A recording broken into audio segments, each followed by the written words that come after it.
रुबीना जी के बारे में कहूँगी, वो इस शो के लिए बनी है। वो ऐसी महिला है, वो इतनी चतुर है, बहुत चतुर महिला है वो। और जब कहीं फरेब करना हो तो तुरंत फरेब करती है, पता भी नहीं चलने देती। बाद में समझ में आता है अरे ये इतना बड़ा फरेब कर गई आपके साथ। रुबीना जी ने फिर से घुमा दिया मुद्दे को और उसको वहीं क्लोज कर दिया। कहती थी घटिया औरत, हु इज शी, कहाँ से आई है, क्या करने आई है शो में, इसको बाहर निकालो। बार बार निकी के यही शब्द मेरे लिए होते थे। तो पूरी तरह से मेरे साथ भेदभाव हुआ शो में और मुझे हर्ट किया गया काफ़ी। रुबीना जी के बारे में कहूँगी, वो इस शो के लिए बनी है। वो ऐसी महिला है, वो इतनी चतुर है, बहुत चतुर महिला है वो। और जब कहीं फरेब करना हो तो तुरंत फरेब करती है, पता भी नहीं चलने देती। बाद में समझ में आता है अरे ये इतना बड़ा फरेब कर गई आपके साथ। तो वो शो में टिकने के लिए उससे बेस्ट मुझे नहीं लगता रुबीना से बेस्ट कोई हो सकता। और मुझे आज लगता है कि उस ट्रॉफ़ी की असली हकदार वही है, ऐसे शो के लिए वही बनी है, हमारे जैसे लोग नहीं बने हैं। दूसरा, राहुल को मैं स्ट्रॉन्ग मानती थी, लेकिन राहुल कहीं ना कहीं उसके फरेब के आगे दब जाता है। राहुल साफ़ सुथरे तरीके से खेलता, वो फरेब नहीं कर सकता। वो अपनी बात अच्छे ढंग से रखता है, अच्छे को अच्छा, बुरे को बुरा बताता है, लेकिन ऐसे लोग शो में आगे नहीं बढ़ सकते। तो राहुल को मैं कहीं ना कहीं चाहती थी कि राहुल ट्रॉफ़ी जीते, लेकिन मैं राहुल आज तुमसे कहना चाहती हूँ, राहुल तुम रुबीना के फरेब के आगे इतना भी नहीं चल पाओगे। और बाकी जैसे अली का है मैटर, अली बड़ा सोच समझ के खेलता है और अपना शारीरिक बल भी इस्तेमाल करता है, लेकिन रुबीना के फरेब के आगे कोई कुछ भी नहीं है। जो अभिनव को सारा दिन घुमाती, अपने लिए इस्तेमाल कर लिया उसने अभिनव को, जिनका डाइवोर्स होने वाला था, वो लोग अलग हो चुके थे, फिर भी वो दोनों लोग साथ में आए और हर एक पल अभिनव जी ने रुबीना जी का साथ दिया है। उन्होंने अपने आप को पीछे किया है रुबीना जी को आगे बढ़ाने के लिए।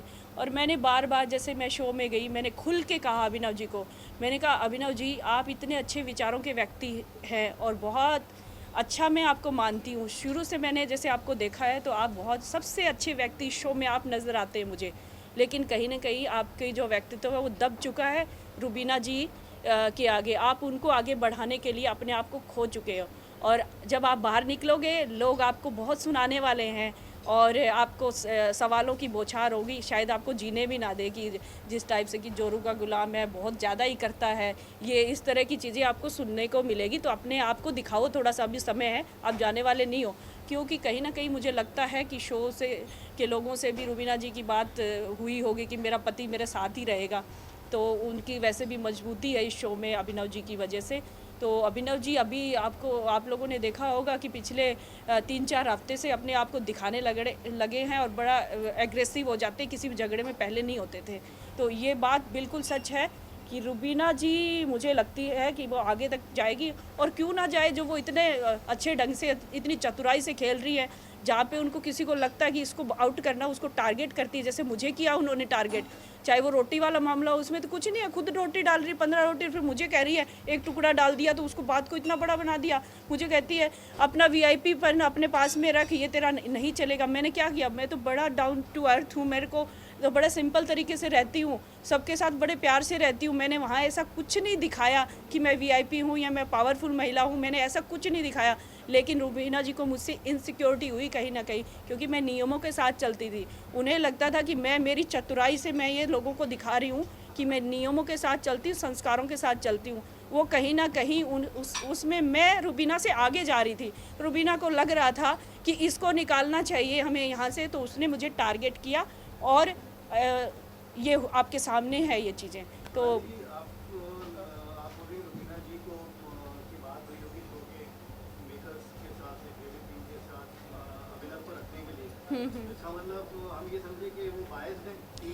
देखिए, ये मेरी सोच है, ये नहीं भी हो सकता है। मैं शायद कह रही हूँ कि ये हो सकता है, क्योंकि अब बहुत सारी ऐसी सिचुएशन आई, अभिनव जी कुछ भी नहीं कर रहे थे फिर भी टिके हैं शो में, कुछ भी नहीं कर रहे थे फिर भी टिके हैं।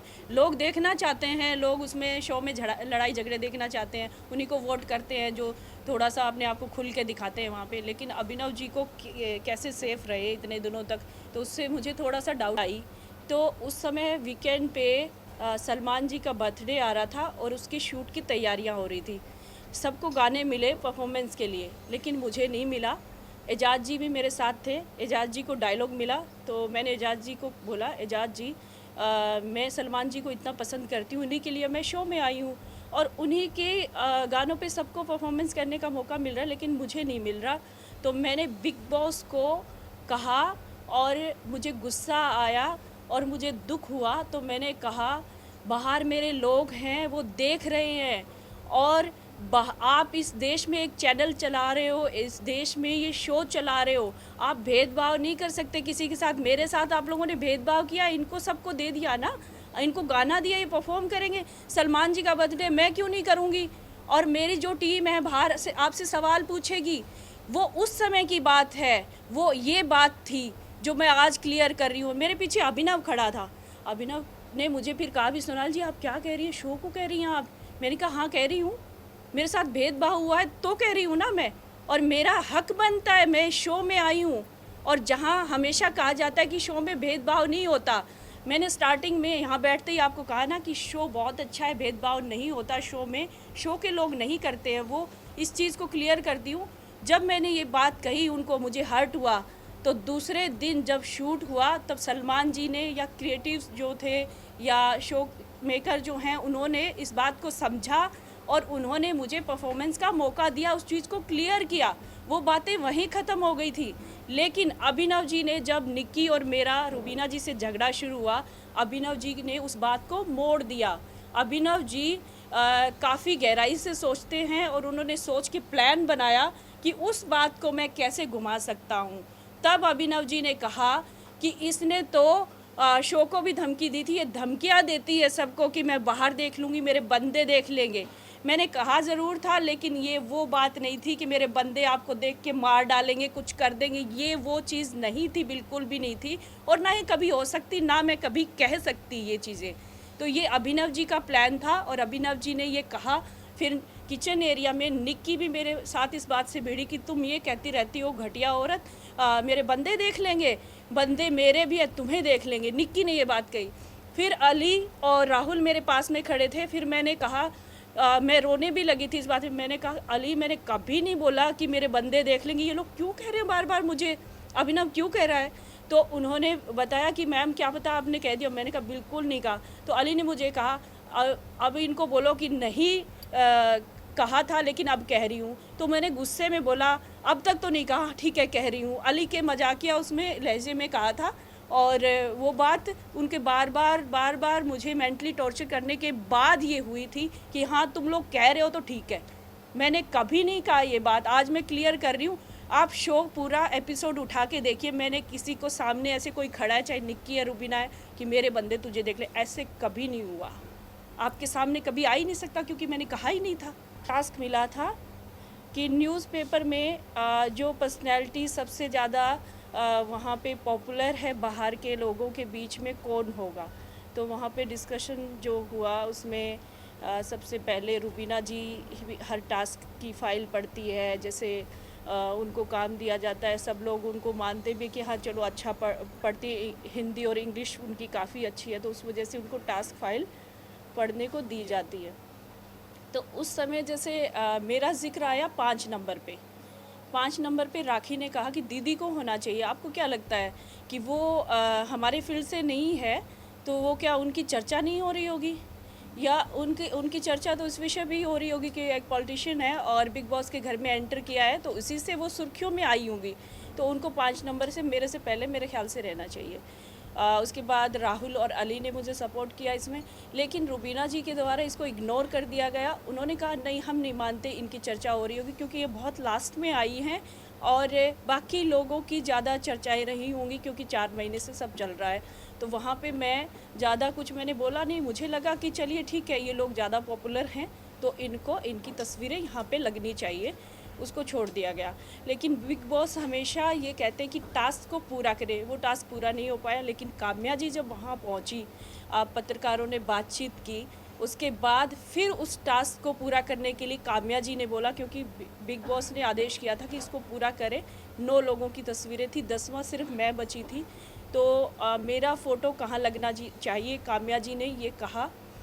तो उसमें फिर सब लोग उठ खड़े हुए अर्शी खान ने सिर्फ बोला कि सोनाली जी को होना चाहिए, इनमें से किसी एक जगह पे आप इनके बारे में हम अपनी राय देना चाहते हैं, लेकिन उसमें किसी की सुनी नहीं गई क्योंकि रुबीना जी ने फिर से घुमा दिया मुद्दे को और उसको वहीं क्लोज़ कर दिया।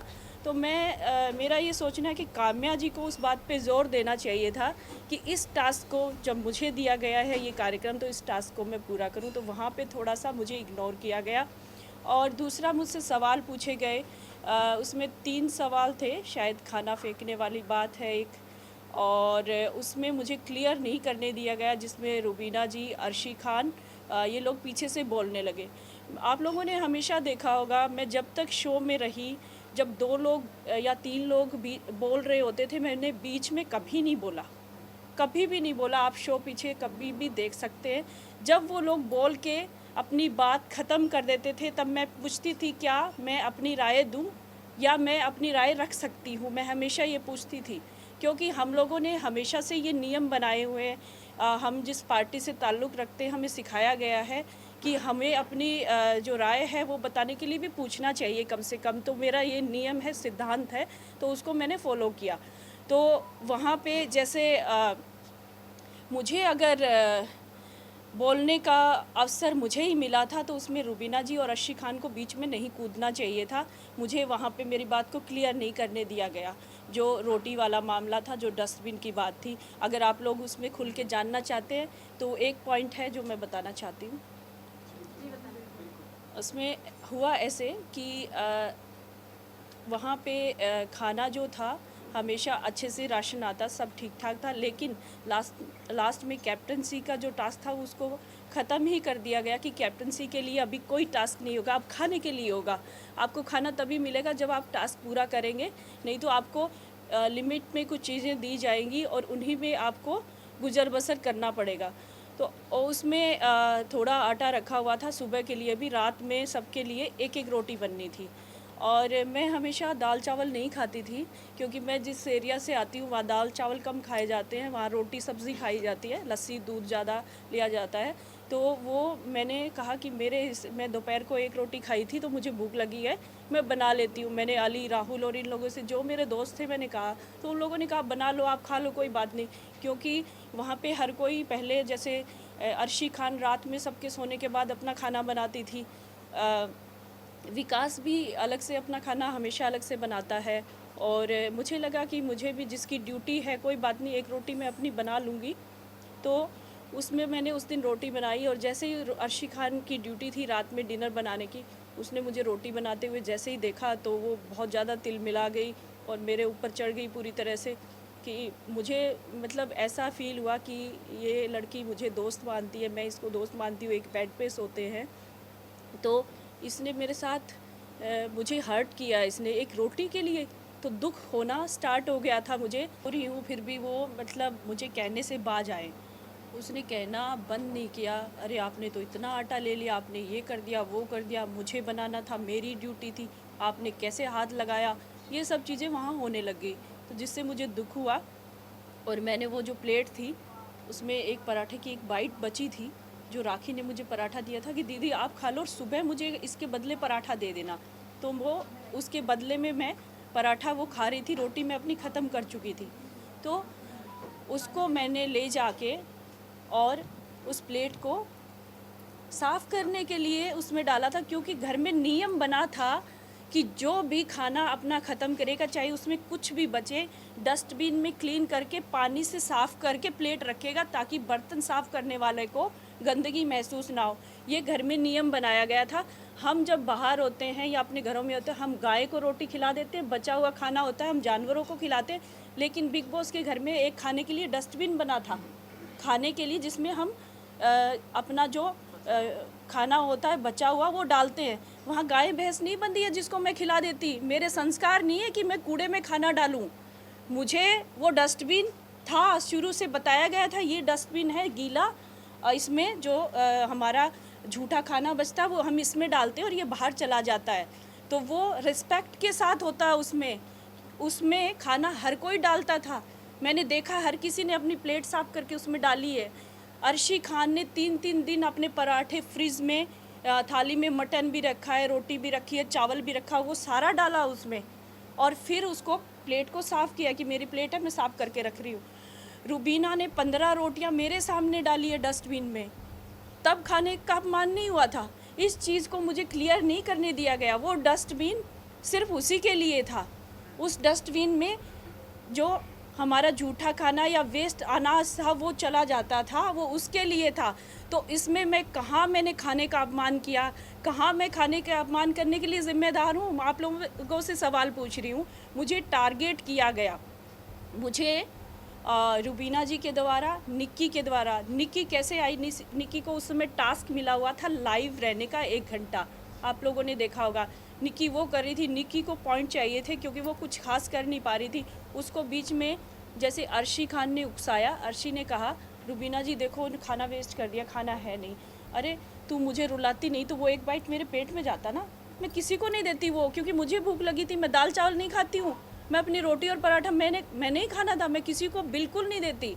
मैंने खाने का अपमान नहीं किया। मेरा जो हलक से नहीं नीचे उतरा रोते समय, वो मैंने अपना नियम पूरा किया था वहाँ पे, जो नियम बिग बॉस ने बनाए हैं, जो प्लेट को साफ़ करने वाला वो मकसद था, ना कि खाने का अपमान। वो बाइट रुबीना जी मुझे बार बार कह रही थी वो मैं खा लेती। रुबीना जी जो ढंग से किसी से बात नहीं करती, वो खा कैसे लेती? उनके अंदर इतना घमंड है, वो कैसे खा लेती? उन्होंने उस दिन क्यों नहीं खाया जब निक्की ने अपना झूठा खाने का बॉक्स जो वीकेंड पे बाहर से मंगवाया जाता है खाना, वो बचा था, वो क्यों नहीं सेव करके रखा? वो खा लेती। जब मैंने निक्की को सुबह से मैं कह रही थी निक्की ये जो वेस्ट खाना है इसको उठा लो, तो निक्की ने मेरे से उसके लिए कि मैं हरियाणा के एक छोटे से गांव में मेरा जन्म हुआ और बहुत छोटी उम्र में 17 साल में मेरी शादी हो गई थी। और शादी के बाद जो परिवार मुझे मिला, बहुत अच्छा परिवार मिला। उन्होंने मुझे आगे बढ़ाया। जब मैंने इच्छा जाहिर की कि मैं समाज सेवा के क्षेत्र से जुड़ना चाहती हूँ और एक्टिंग लाइन में भी जाना चाहती हूँ, तो मेरे हस्बैंड ने, मेरी मदर इन लॉ ने मुझे बहुत सपोर्ट किया। हालांकि कुछ सालों तक घर से परमिशन नहीं मिली, क्योंकि हरियाणा में कुछ परिवार ऐसे होते हैं कि घर की बहू बेटियों को बाहर नहीं जाने का अवसर देते। लेकिन मेरे कुछ साल तक मनाने के बाद मुझे वो अवसर मिला और मैं पिछले 12 साल से एक्टिव पॉलिटिक्स में हूँ और भारतीय जनता पार्टी में नेशनल स्तर पे मैंने कई पदों पे रह के पार्टी के लिए काम किया है, जिम्मेदारियां निभाई हैं और उसी के चलते मैं आज हरियाणा में वाइस प्रेसिडेंट हूँ महिला मोर्चा। और मैंने हरियाणा की हॉट सीट जो कि सीएम जहाँ से 3 बार रहे भजन लाल जी, उनके बेटे के सामने 2019 में अभी चुनाव लड़ा और पहली बार भारतीय जनता पार्टी के इतिहास में सबसे ज़्यादा 35,000 की संख्या में वोट प्राप्त किए। और हरियाणा में की राजनीति में गूगल पे सर्च की जाने वाली सबसे बड़ी पर्सनैलिटी पॉलिटिशियन गूगल पे मैं 2019 में रही हूँ। और उसके बाद जैसे मुझे बिग बॉस से मुझे निमंत्रण आया तो उसके लिए मुझे यहाँ पे मैं आई भी, बड़ी खुशी के साथ आई। तो पीछे का जो मेरा सफ़र था, कुछ राजनीति के साथ साथ मैंने एक्टिंग लाइन में भी काम किया। जैसे मैं दूरदर्शन हरियाणा में 3 साल के लिए एंकर रही एक हिंदी कार्यक्रम की, और मैंने 3 फिल्में भी की हैं, जिसमें एक फ़िल्म जिमी शेरगिल के अपोजिट मैंने काम किया, दूसरी में मैंने रवि किशन के, और एक हरियाणवी फिल्म छोरियां छोरों से कम नहीं होती में सतीश कौशिक जी के डायरेक्शन में मैंने काम किया। और जी टीवी के 2 शो भी किए मैंने, अम्मा और टशने इश्क में थोड़ा काम किया। तो ये सब चीज़ें साथ साथ मेरा एक्टिंग करियर भी चल रहा था और राजनीति भी चल रही थी, वो आज भी कंटिन्यू है, दोनों चीज़ें साथ चलती हैं। और कुछ लोगों को गलतफहमी होती है कि मैं टिकटॉक से राजनीति में आ गई, कि मैं टिकटॉक स्टार रही तो राजनीति में मुझे बीजेपी ने टिकट दिया, जबकि ऐसा नहीं है। टिकटॉक एक एंटरटेनमेंट का हिस्सा था, जो मैं मेरे मन की जो इच्छाएं थी, गाना गाने का शौक़ रखती हूँ, डांस करने का शौक़ रखती हूँ, वो टिकटॉक के माध्यम से मैंने अपने आप को वहाँ पे दिखाने के लिए या अपने आप को एंजॉय करने के लिए वो सब चीज़ें की। और अब जब बिग बॉस के घर में मुझे जाने का अवसर मिला, तो मुझे जो जीवन में पहले कभी एक्सपीरियंस नहीं रहा, वो चीज़ें मैंने वहाँ दिखाई भी दी और मुझे कुछ सीखने को भी मिला। और मुझे लगता है कहीं ना कहीं मुझे एक मजबूती भी मिली शो में जाने से। और शो के बारे में अलग अलग तरह की अफवाहें हमने सुनी थी कि पहले से प्लान होता है, कुछ चीज़ें ऐसी होती हैं, लेकिन ऐसा कुछ नहीं है।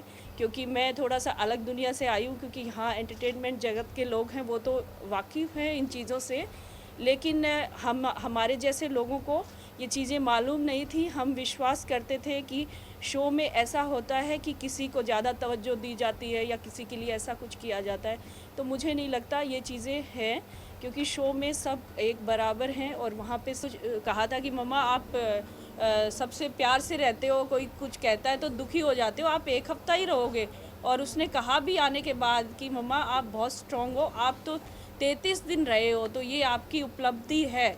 इसमें मतलब मुझे खुशी मिल रही है कि मैं 33 दिन बिग बॉस के घर में रह के आई हूँ। मुझे सच में नहीं लगता था कि मैं 33 दिन रुक पाऊँगी। नारी से जुड़ी मोर अपडेट्स के लिए हमारे इंस्टाग्राम को फॉलो, फेसबुक को लाइक और यूट्यूब चैनल सब्सक्राइब करना ना भूलें।